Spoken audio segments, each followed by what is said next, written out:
Hello there, newcomer. Welcome to the Lifetips podcast.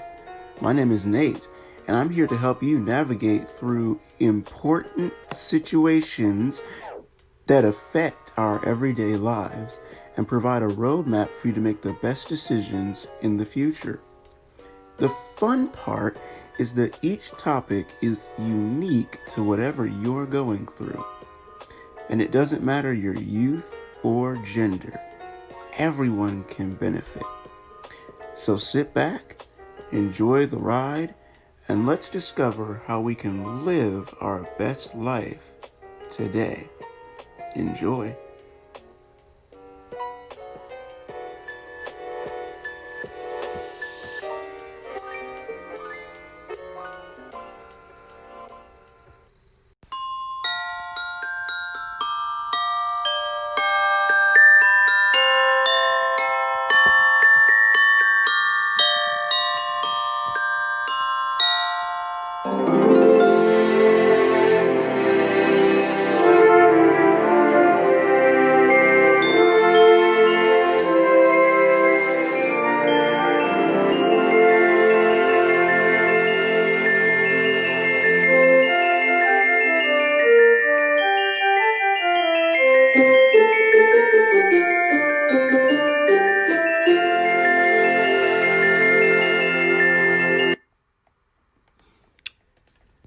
Hey world, it's Nate. Welcome back to another Life Tips podcast episode. As usual, I just want to reiterate that you're listening to this podcast live on Spotify, Google Podcasts, Apple Podcasts, and more thanks to Anchor. Everything is free. The app is free, distribution to streaming platforms is free, etc., etc. You can even make money off your podcast if you want to. It's a one-stop shop for podcast development. All you have to do to get started is head to www.anchor.fm, download the app to your Android or iOS device, and start recording. Merry Christmas. Literally. 12 months are pretty much here. We have 365 days left until the new year. So basically the 365 day marker, we're about to be there. So we've got about 1 week left till Christmas. That's a part of the 365. And 15 days out of 365 until 2020. So 2019 is almost done. Believe it or not. Literally almost done. So if you haven't thought about what you're planning on for 2020, and you haven't thought about looking back on 2019, go for it. But, So, last episode, and the episode before that, were all specifically Christmas related and romance related. This is the closer. But just to recap, in the first Christmas podcast episode, I specifically dove into what Christmas is supposed to be about versus what it's become. And then last week we talked about what should you do as a single person? How should you as a single person react to the Christmas romance season when everybody around you is either seeing someone, officially, exclusively dating, or engaged, etc., etc. And so that now that we've hit Christmas, because let's be honest, we're about a week away, here's what I want you to think about. Obviously, think about everything that we talked about in the first two Christmas series episodes. But specifically to wrap everything up, let's just be honest here. After Christmas has come and gone, we'll all be enjoying our presents and looking forward to New Year's week. We'll all have some degree of downtime to think about certain things, though. Especially if you're me and you have that type of job where you're off the rest of the week and you don't go back until New Year's Monday. Or let's just say you're in school and you don't go back to school until a few weeks into January or a good month into January. Here's what I want you to look back on from this particular Christmas holiday season 2019 come and gone. I want you to remember that Christmas is the most wonderful time of the year, but cuffing season lasts well beyond Christmas. So there's still time. Cuffing season, if you're not familiar, is something that the culture created that's fun to play with. So whoever created this birthed cuffing season out of the football season for each year. So there's typically a scouting process. Then there's a draft. And then you build your roster for the season. Then the season kicks off around October, I think, with preseason. And then there's the actual regular season around November, December-ish. The playoffs are in January. And for cuffing season specific purposes, the Super Bowl takes place on February 14th, which is Valentine's Day. So a full week after the actual Super Bowl has come and gone, aired on TV and all that. Again, it's fun, kind of funny, hilarious to play around with. I don't really take it seriously, but some people do. And if you do take cuffing season seriously, then you've got time. You've got plenty of time. So don't panic, okay? But if Valentine's Day does roll around, hit the cuffing season Super Bowl, and you're still single, then guess what? That's totally fine.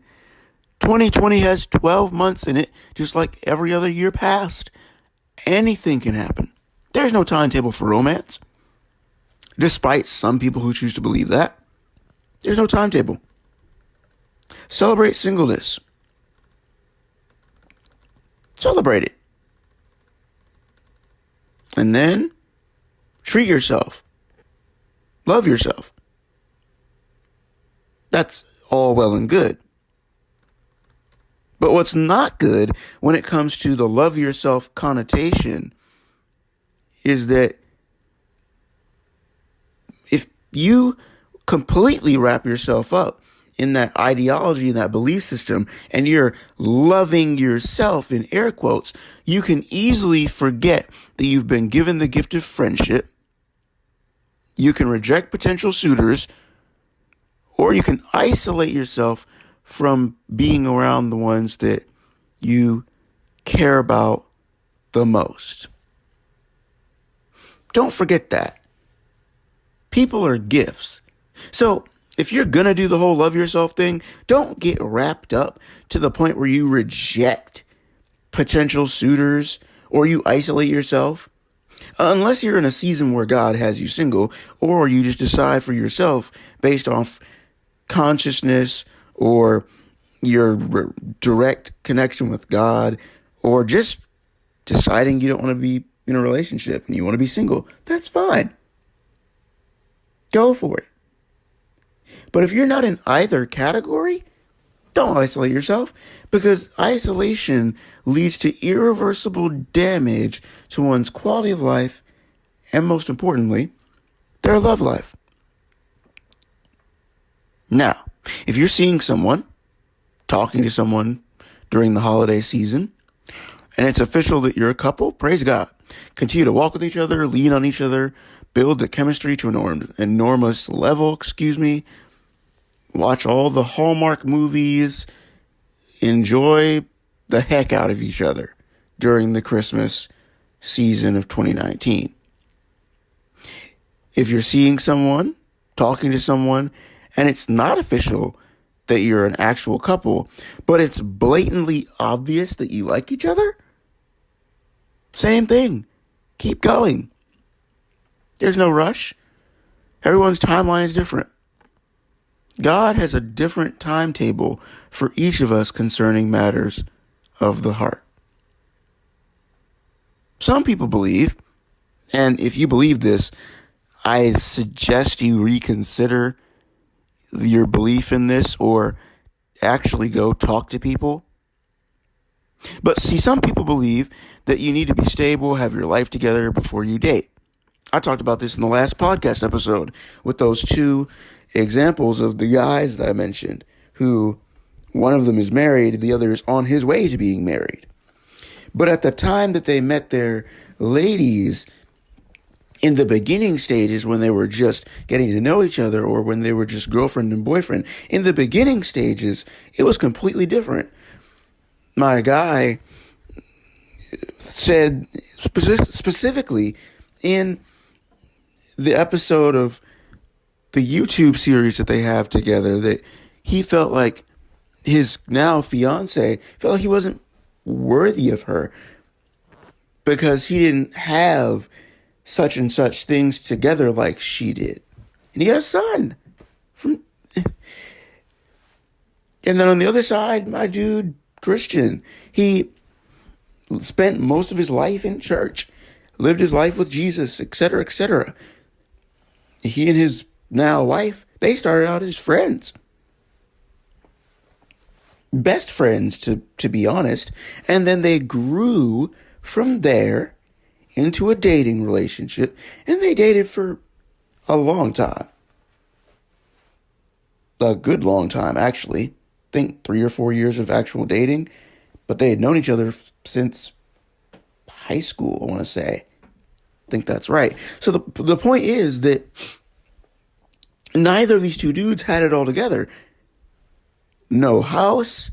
They had cars, yeah, but no house. They may not have been, quote unquote, stable financially. They may not have had their life together, quote unquote, before they started dating their women. But look at where they ended up. One of them is now married. The other is on his way to marrying my friend. So it doesn't matter. Timelines are not important when it comes to dating. So if Christmas 2019 is here, which it is, so throughout Christmas 2019, if you feel that things are going in that direction, one, pray about it and then move. Or maybe you're not a believer and you're listening to this and you're not a Christian. Okay, cool. Then trust your instincts. Okay? Look at all the facts. Look at everything that's happening. If she's doing stuff and it's matching what you're doing, that's a good sign. If you two are engaging with each other and there's no red flags, it's all good, all positive vibes, all gravy, and most importantly, if you're not bothering her, then that's a completely good sign. I want to address that real quick because I've been there in the past where I would be engaging a young lady and all of a sudden I get the warning signs that, hey, maybe you're doing a little bit too much. You don't want to scare her off. You don't want to be overbearing. Might want to chill. And if I'm being honest with you guys, 9 times out of 10, that literally did happen over and over and over and over and over again, to the point where no one was sticking around. Forget the fact that they weren't reciprocating. That is fact. They weren't reciprocating as much as I was. So there's one problem. But on the back end, yeah, I admit it, I was overbearing, posting and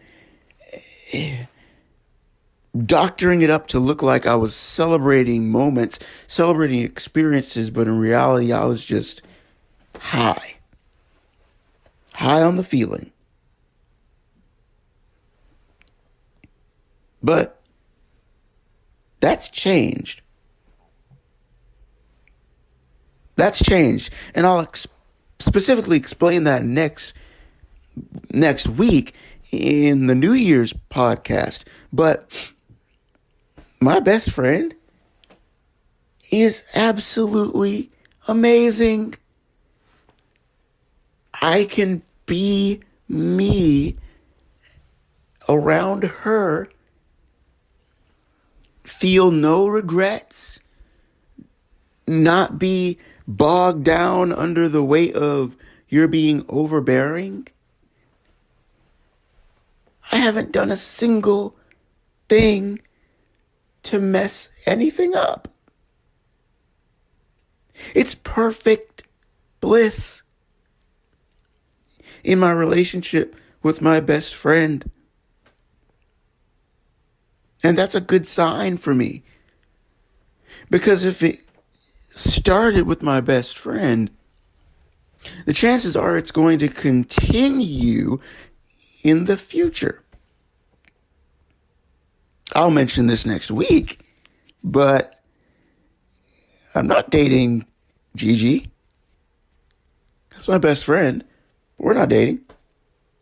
She's not open. She's not available. She's still healing.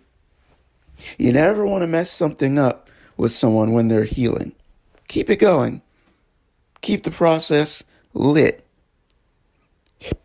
And then once the other person is done healing, then you have a greater chance of actually being that next significant other for them, because the whole time that they were healing and you were walking with them over and over and over again, your actions were telling them,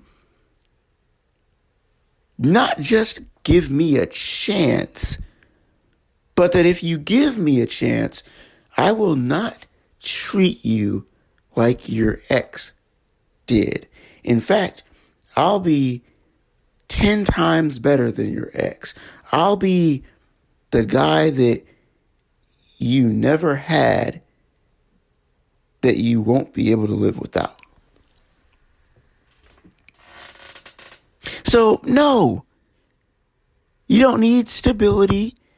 You don't need to have your life together before you entertain someone, date someone, guys and girls. You don't. Marriage? Heck yes. Absolutely. Have your house, have your car, have everything in order before marriage. Shoot, before getting engaged. That's a must. But no. If you're just getting to know someone, feeling them out, or if you're exclusively dating, listen to me. There is 0 point in waiting until you have everything together. Because the reality is that, 1, if God is in the midst, you're good. You have nothing to worry about. And 2, on a practical note, if he or she is really into you, your financial status, your independence will not matter. He or she is not going to look at your tax returns, your bank statements, your credit card history. They're not going to look at that, ask for that. The people who think that you need to have your life completely in order before you entertain someone, before you date someone, they're coming from an outdated mentality. Because the reality is, that's just not how it works anymore. It's just not. I'm getting to know my best friend. And we're on the same page. I'll share a little bit more about this next week, but neither of us are where we're supposed to be right now. We might not get there until 26, 27. But that doesn't matter. What matters is that we're both investing in each other. We're both making time to hang out and spend time with each other. We just went to see Frozen 2 together last month on the day it came out. And this month, we're going to watch some Hallmark movies. We're going to have a Disney Plus marathon. Yes, I'm talking about you, Gigi. Get ready. Next week, I'm going to really give you your props because you blew my whole life in the most positive way possible. And I can't say thank you enough. But you get the point. She's not my official girlfriend. But the fact that, going back to my point, the fact that she doesn't care about where I'm at in life, that she's willing to be my best friend despite that, that's the way it should be. So if you're seeing someone, getting to know someone, talking to someone, exclusively dating, that's how it should be. Until engagement time. Okay? Okay. Now, we're done with the Christmas part. But before we end this podcast, I definitely want to talk to you about a crucial life tip for 2020. So, we all know, of course, Christmas is on a Wednesday. Ugh. By the time you hear this podcast, it'll be Monday the 23rd, the eve of Christmas Eve. Then once Thursday hits, Christmas will be over and done with. And then all your thoughts can shift towards 2020. But before we get there, write this down, put it in your phone. Single people, okay? This counts if you're single. And this technically also counts if you're getting to know somebody. So I should probably eat my own words. But write this down. Don't make dating or romance a New Year's resolution for 2020. The reason why is because resolutions come with unprecedented amounts of pressure to accomplish. Why feel pressured into making something happen when you can just take your time and find out naturally? Again, 2020, 12 months. Just like every other year past, anything can happen. There is no timetable. Remember from last week's episode where I asked, how should you process everyone else dating or getting engaged or seeing someone brewed up during the most wonderful time of the year, Christmas, if it's not happening to me? Everything I said in that podcast episode applies in this one. How you view singleness. Do you dread it? Do you despise other people's love stories? Are you optimistic and hopeful about your own? Do you believe you're worth being loved and that one day someone will give you the love story you desire? If you do, then go into 2020 with a prayer, hope, and vision in mind of what your love story should look like. Don't just rely on God. Don't just be like, He's going to reveal it to me. No. Put in work. Make a list of what you do and don't want in a partner, in a significant other. That's what I did. Prior to meeting my best friend, I was single for a full year. And if Amy came along, that was just a lesson. When Amy came along, that was just a lesson. So I combined that with my 1 year of peace, and now at the point where it makes sense. I'm healed. I'm good. I have a new outlook on dating and love life. So with Christmas upon us, essentially, and with us being saturated with all these romantic connotations in every single Netflix and Hallmark movie, do I care? Yes. Do I want it to happen? Yes. But I'm also sensitive. My best friend isn't ready. So, to ease the burden on her, I don't talk about it. Unless she brings it up. I'm not going to talk about dating, love life, romance, etc., etc. She's not ready. If she brings it up in conversation, yeah, I'll talk about it with her. But I'm not going to intentionally bring it up. And that's just because I care about her. So, yeah, Gigi, near next week. But make a list.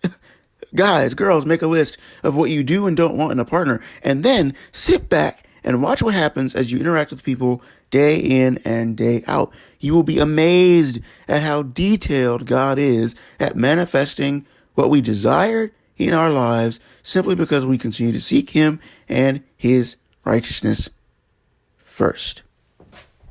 It's happening to me right now. I met my best friend through a mutual friend. Went to Starbucks. We met each other face to face, straight off of Facebook.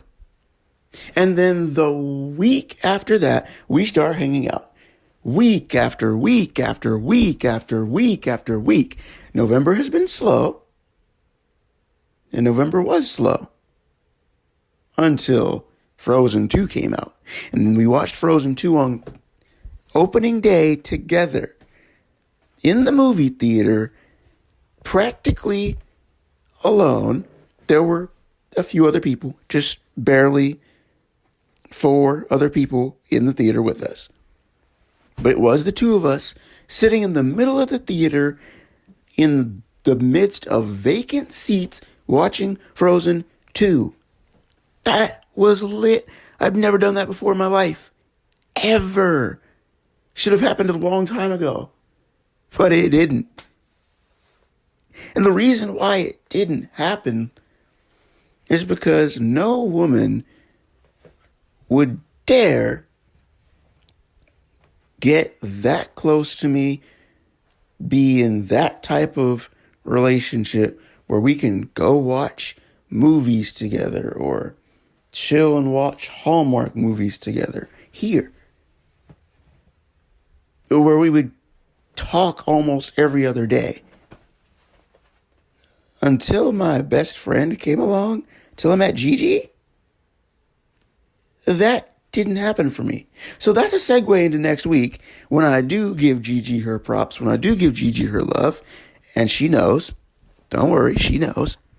And it's going to probably make her cry when she hears it. But the point I'm trying to make is I did it. I made a list of what I do and don't want from a partner. And so far, everything on that list has been checked off. So far.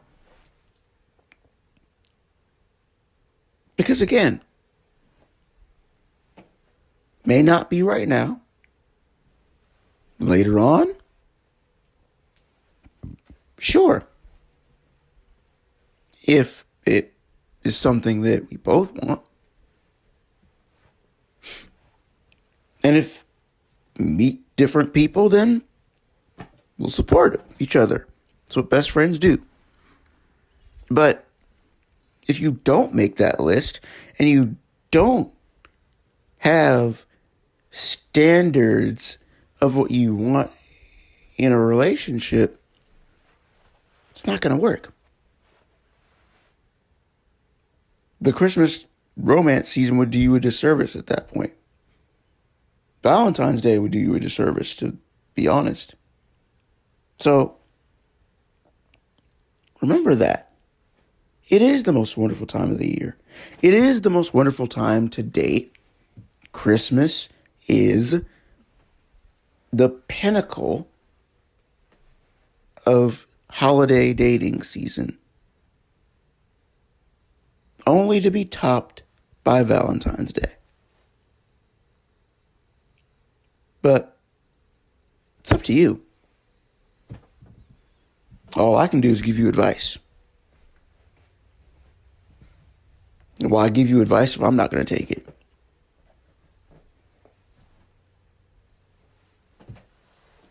And while I did advise you not to make dating and romance a New Year's resolution for 2020,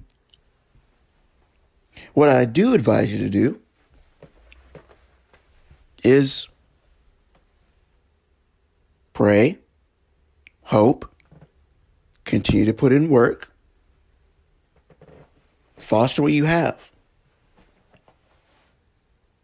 If you don't have a romantic partner, lean on your friends. Because obviously you can't date family. That's disgusting. It's illegal. Can't be romantically attracted to your sisters. No. But your friends, that's a different story. Your best friends, that's also a different story. It depends on if the situation is right. But even if you don't end up dating them, you can still have something to fall back on if you don't have a romantic partner in your life. Because we all need some form of love from somebody. Obviously, the best love to have is God. But he even told Adam that it's not good to be alone. It's why he made him Eve. It's not good for us to be alone. That's why he gave us friends, best friends. So, yeah, it is the most wonderful time of the year. It is the most wonderful time to date. So, that's it. 1, 2, and 3. Done. Now, make sure you take your Christmas trees down after New Year's week or during New Year's week, either one. Take your decorations down too. Don't be that family that keeps your stuff up for months on end or for an entire year. Please. That's not about to happen over here. But just to wrap it up, the reason why I wanted to make these 3 Christmas-related podcast episodes is because that time of the year is here. And the Hallmark movies and the Netflix movies, it's everywhere. They're plastering it in our faces. But like I told you in last week's episode, they are scripted, fake, designed to make you think that in the real world it's going to happen just like that. But it's not. The only real life application that the movies have is mutual friends. That's it. That's the only real life thing that is in these Hallmark movies and Netflix movies. Meeting someone from a mutual friend. Which basically means having someone that you know in common with another person. That's how the majority of relationships start. I met my best friend through a mutual friend. And yeah, it's a best friend relationship, but it still counts. That's how things start. Point blank. Simple. So, as we move into New Year's week, think about everything that happened in 2019. Think about what the most important part of 2019 was. For me, Gigi. 2019 started off good, started off promising, but it ended up pretty terrible for the first half. Job-wise, was great. Career-wise, it's been great. I'm set going into 2020. Personally, it was a long, long road to get here. And Gigi, wow, y'all can't spoil it, but Gigi literally revolutionized my life. And I can't wait to tell you all about it next Monday. In the meantime, Merry Christmas. This is my Christmas present to you all. Episode 9, 10, and 11 of this podcast. That's my Christmas gift to you all. Hope you enjoy it. Enjoy the food. Listen to these episodes a bunch of times if you have to. Enjoy the presents, the cake, the dessert, the heartwarming family togetherness that only Christmas Day can bring. And I will see you on New Year's weekend. Peace.